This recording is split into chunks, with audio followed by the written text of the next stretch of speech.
नासिक कोटली जे खांगी school में sport दिहाड़ो मल्हायो पियो, जंहिंमें शागिर्दनि वॾे अंग में शिरकत कई। तफ़सील हिन रिपोर्ट में।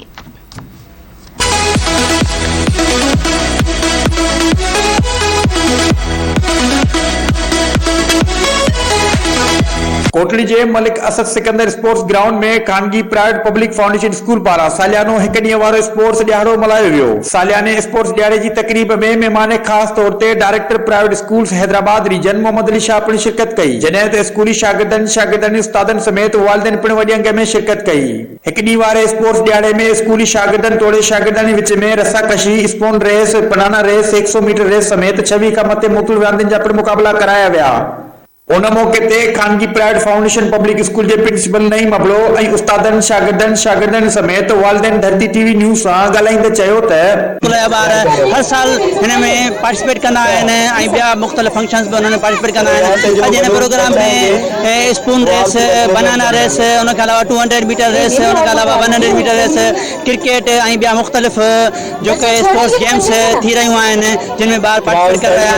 हमें बहुत मजा आता है। हर साल हमारा ये प्रोग्राम जो है मैडम ऑर्गेनाइज करवाती है और हम जब ये गेम्स खेलते तो हमारे अंदर बहुत ज़्यादा कॉन्फिडेंस जो है बिल्ड होता है और हमें बहुत मजा आता है। या छोटे छोटे बच्चे गेम्स खेलते हैं तो हमें बहुत मजा आता है। हाइट फाउंडेशन स्कूल में तकरीब थी है, जैमें असांखे ॾाढो मज़ो आयो है। असां शुक्रगुज़ार आहियूं पंहिंजे प्रिंसिपल जा, जेको असांखे हर इवेंट में एॾो फन। जैसे हमारे हर साल होता है, एनुअल होता है स्पोर्ट्स, और तकरीबन एक हफ्ते से हम इनको मतलब प्रैक्टिस करवा रहे हैं। वैसे भी होती रहती है, ग्राउंड से लेकर आते रहते हैं, लेकिन इस दफा बच्चों में ज्यादा जोश भी है, उन्हें मजा भी आ रहा है और इस तरह की एक्टिविटीज होती रहनी चाहिए। बच्चों में भी पढ़ाई की वजह से थोड़े डल हो जाते हैं, इसमें थोड़ी मतलब रिस्पॉन्स भी अच्छा मिलता है। मेरा छोटा बाबा है, वो इस स्कूल में अभी न्यू एडमिशन हुआ है।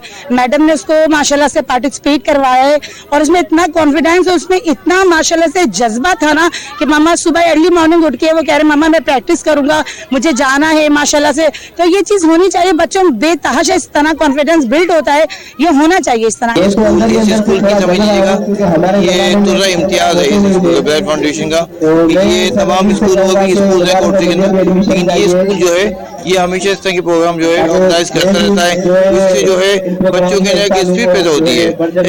एजुकेशन के साथ साथ इस तरह के प्रोग्राम हो तो बच्चों के अंदर स्पिरिट पैदा होती है। प्रोग्राम एक्स्ट्रा करिकुलम जो प्रोग्राम इहो एजुकेशन जो मेन पार्ट है। तमाम एजुकेशन मेन पार्ट है, जो हर एजुकेशनल जो इदारा आहिनि इन शइ खे विसारे वेठा आहिनि। इहा शइ तमामु हिकु ज़रूरी आहे। इन मां ॿारनि जी मेंटल कैपेबिलिटी ऐं फिज़िकल कैपेबिलिटी वधंदी आहे ऐं इन सां गॾोगॾु एजुकेशन जी रफ़्तार में तेज़ी सां वेंदी आहे। ॿारनि जो कॉन्फिडेंस लेवल वधंदो वञे ऐं ॿी एजुकेशन जे हिसाब सां हिकिड़ी मूवमेंट हिकिड़ी तमामु काफ़ी सुठी थी अचे। आख़िर में मुख़्तलिफ़ रांदियुनि में पहिरीं पोज़ीशन माणींदड़ शागिर्दनि तोड़े शागिर्दनि में पिणु इनामी ट्रॉफी विरायूं वयूं। कैमरामैन इम्तियाज़ हुसैन सां गॾु एजाज़ मुग़ल, धरती न्यूज़, कोटली।